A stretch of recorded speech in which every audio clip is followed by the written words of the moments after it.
speak after worship because I am wound tighter than a top.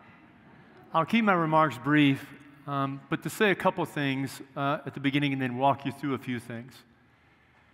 We, as a congregation, are blessed with extraordinary leadership.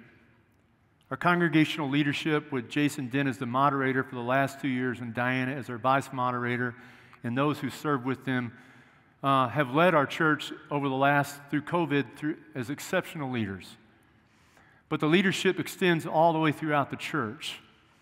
And so, for all of you and the way that you have served and given your time and talent and energy and passion to the church, I want to say thank you on behalf of our staff. We also have an extraordinary staff who are absolutely committed to the vision and the direction of our church. When I think about 2022, I think about the way the year began. And, coming off of 2021 and 2020, we had this whole year ahead of us. And it has been a year of remarkable achievement and accomplishment for our congregation and growth. And I can honestly say this, even though I do have a habit of using too many superlatives and too many awesomes. But last year was a great year for our church. And when I speak to my colleagues and friends in ministry, I have honestly been able to say that this last year was one of the most enjoyable years of ministry that I've had in my 30 past years of ministry, for lots of reasons. Because we have a great congregation. We love living in Tulsa, and we just love our church, and we love the people that we work with and that we serve with. I can't stress enough to you the importance of an organization achieving clarity of purpose and vision. When a congregation achieves clarity of purpose and vision, it's at that point that the church begins to get momentum. My calling as your pastor when I came in 2020 was to help launch this congregation into the next 10 years of ministry, to cast a strong vision. We had a vision team that met during 2021 and 2022 for more than a year to pray and to think about where God is leading us. And we were able to, about the middle of the year, to get very clear about who God is calling us to do and be. You now know that the clarity we have of purpose is that we are a church that understands its purpose to live and love like Jesus, that we are inspiring one another to live and love like Jesus. We also identified 5 core values that reflect not just anything new, but the heart and core of the church. These 5 core values are the following, and we've been talking about them: radical hospitality, authentic transformation, theological humility, authentic community, and compassionate generosity. It took a long time to arrive at the clarity of the purpose of those 5 core values. But I want to tell you, every second Wednesday of the month, I sit in the room across the hall with anywhere from 6 to a dozen people who are new to our church. And the reason they are attracted to our congregation is because these core values are resonating with who they are and what God is saying to them in their life right now. That core value of theological humility, I think, is a powerful value in a world that's divided in so many different ways. These drive our behavior. They drive our decisions. We've then identified that there are core practices, 8. I won't go over them again because we've been talking about them here lately. But what we've done as a congregation is we have focused our vision upon moving to a discipleship model, being very intentional, that people's lives are not changed by activities or events, but by intentional efforts to grow people in the reading of Scripture, in prayer, in community, and life together. And so, as a result of that, again, that's what we believe are deriving our actions and our behavior. And then we cast a vision because we believe that our church is supposed to grow. We want to reach 750 new people in the next 5 years. And let me say this. People say, well, that's just about numbers.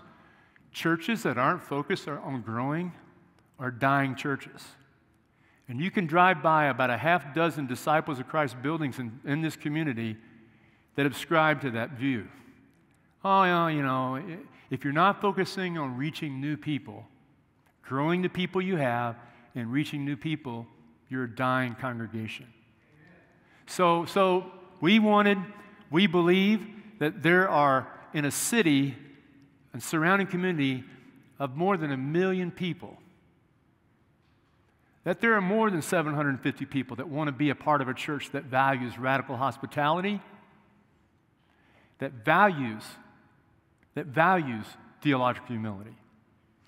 And the result of this vision, and part of this is our life groups, a big part of the strategy. But what we're doing is we're building a multi-generational church that reaches people across all generations. I had a couple this morning join our church in their late 20s, moved here from Brooklyn, young couple, exciting, wonderful, talented. She teaches at Tulsa Tech. He is in the investment industry and works for Bank of Oklahoma. The result of the vision of the work that we've done and the efforts of our leadership has produced a year of exceptional achievement. And I'm going to walk you through a few things. In 2022, our average worship attendance went from 2021 of 242 to 367 in the last year. Now at the beginning of this year, we're touching close to 400 this year. And we're hoping at the end of this year, our church is going to be worshiping probably about 450 people. We had a year of exceptional growth. We added 106 new members to our church who joined the church.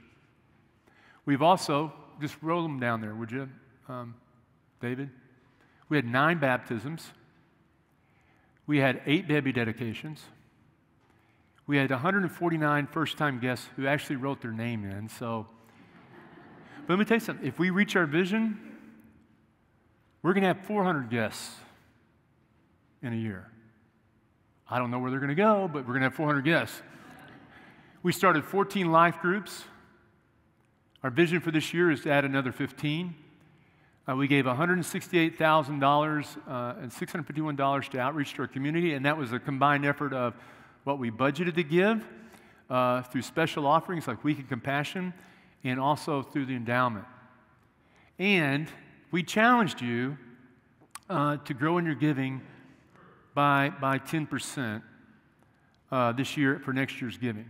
Last year was an extraordinary year of giving, and we ended the year with, we gave more than the budget. I don't know where that happens or very often. Let's not say it too much so it'll keep happening, but we challenged the congregation to grow in their giving by 10%, and you responded, and our stewardship campaign realized a growth in commitments, a 19% growth to receive the largest stewardship commitment ever in the history of the church. Now you look at that and you say, well, those are numbers. But behind every one of those numbers is a story of a person. 106 people who all came here for one reason or another, looking for a church who have been embraced and welcomed. Families that are they're standing here in front of their church and having their children dedicated. Individuals that were baptized. So these are more than numbers. It's about people. And every number on there, behind every number on there, every dollar given, every person that joined, every person in a life group, there's a story of someone. And so I'm going to wrap up these remarks now by saying that all this momentum comes as a result of clarity. And part of the clarity is the congregation has gotten behind what we're doing. New people are showing up every week. And then one of the other great achievements is this last year is that we, through a vision process, we worked with a consultant to help realign our staff and to give clear, purposeful direction for our staff and for what they're asking to accomplish. And the grand result of that was Whitney Waller. Yeah, so we had Whitney Waller that we wanted to add a minister of discipleship to help us with this intentional discipleship path that we're creating as a congregation. This all sets us up for momentum in 2023. Diana, come and talk to us.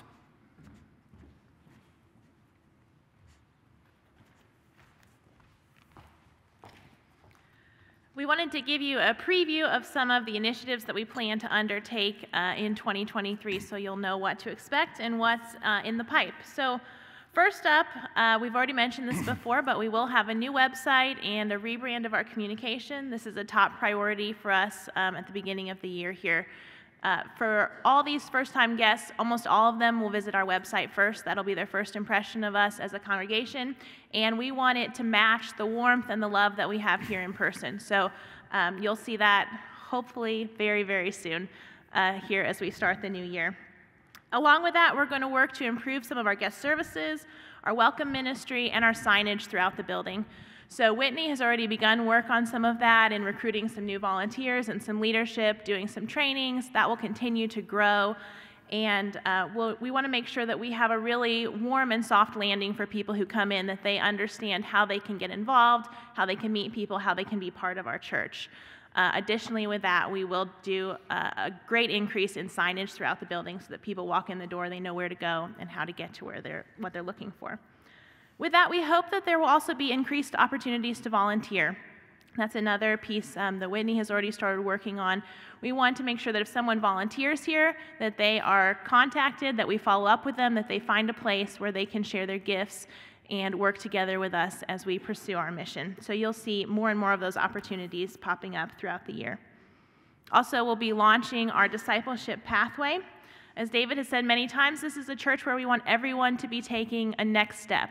Whether this is your first Sunday here or you've been here for 50 years, our journey of faith never ends. And so we want to help make sure that people can see what those next steps might be. And that includes a first steps kind of class so that people can really understand what it means to be part of our community and how they can really share their gifts with us. The endowment has been a huge piece of that. It will be funding a lot of the development of this class, this curriculum, and this pathway. And so we're really grateful for that has allowed us to reach out, get some expertise, have some really professionally published materials so that people can really feel like they're getting something meaningful out of that. We're also going to have a new online directory and church app. So for those of you who have a picture on there that's 50 years old, no, nobody has one 50 years old. But you'll be able to update your own picture, but it'll be a great way to make sure that we can keep that up to date. The app is going to have some really neat things like calendars. If you have a life group, you can actually track your life group's attendance right there, and it will send it right to the office. And with that, there's also some database and software updates that you probably won't see the effects of, but the staff is certainly going to see the effects of that in terms of planning and efficiency and better able to keep track of our members and their needs and how to communicate with them. We're also going to continue to have some updates to our family ministries. This is also already underway, again with funding from our endowment, that we're able to engage some coaches that are really helping to work with Colt and Darlene to plan for the future. And what does that look like to be a church that really wants to be a place where families flourish, a multi-generational church? How do we reach these young families today in really effective ways? So that's already in process, and will continue through the next few months at the beginning of this year. Everyone's favorite, we will have updated bylaws at some point this year, and the reason for that is we want to make sure that our bylaws are supporting our ministry and not holding us back into structures or organizational requirements that don't help us move forward. And so we'll be looking closely at those and still making sure that we have bylaws that provide appropriate checks and balances, but that allow us to make decisions more quickly, more effectively, and I hope ultimately open more opportunities for people to be involved and served and have those pathways be a little more fluid than they are right now.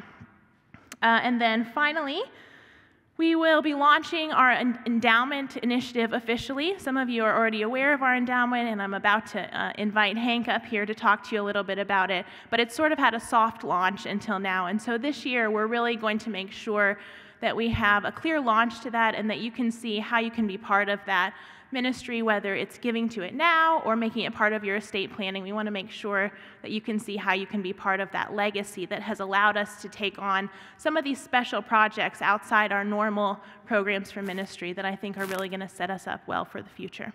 So that's what we're looking to undertake in 2023. You heard from David some of the goals that we have to reach as well, but hopefully you'll start seeing all of those initiatives throughout the year. At this time, I'd like to invite Hank Leonard up, who's going to share a report from our endowment trustees.